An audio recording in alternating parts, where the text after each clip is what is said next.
Life is a strange thing. Sometimes love does not come when the heart is ready. It comes when the soul is broken. This is the story of Neka, a woman whose tears became her prayer, and whose pain gave birth to the kind of love that no one could write.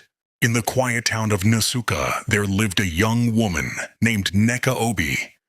29 years old, kind, gentle, and full of dreams. She was a teacher at the local school, loved by her students but forgotten by the world. Every morning, she would stand by her window, watching other women push their babies in prams, while she whispered a prayer of her own. Lord, when will joy visit my home? Her husband Ibuka once promised her the world, but after 5 years of marriage without a child, love slowly turned into silence, and silence turned into pain. One night, as the rain poured heavily, Ibuka walked out. I can't do this anymore. I need a child. My family is on my neck.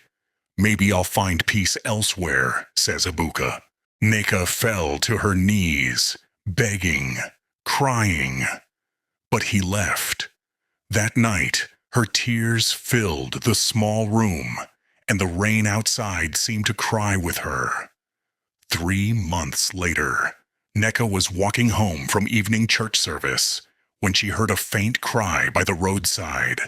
She turned, and there, wrapped in a torn piece of cloth, was a newborn baby, shivering in the rain. Without thinking twice, she ran to the baby, lifted it up, and held it to her chest. Who would abandon a child like this? She carried the baby home, warming him beside her small kerosene lamp. All through the night, the baby wouldn't stop crying, until she began to sing a lullaby she learned as a child. The baby stopped crying, and for the first time in months, Neka smiled. They said it was not her blood, but she said, love does not flow in blood alone. It flows in tears, in care, and in sacrifice. She named him Somadina, meaning may I never be alone again. Neka raised the boy as her own. She worked twice as hard, sold vegetables after school, and poured all her love into him. He grew, strong, kind, intelligent. 8 years later, Neka and Somadina were happy, until one afternoon a car stopped in front of their small house. A wealthy woman stepped out, tears in her eyes. Her name was Mrs. Adaku. Please, I beg you, that boy is my son. Neka froze. Your son. The woman nodded, trembling. She explained how robbers attacked her car the night Somadina was born, and how the baby was lost in the chaos.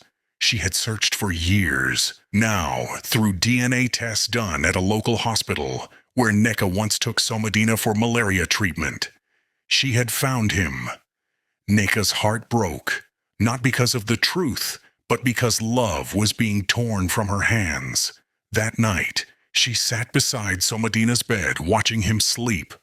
Her tears dropped silently. If love means letting you go, then I will let go with love.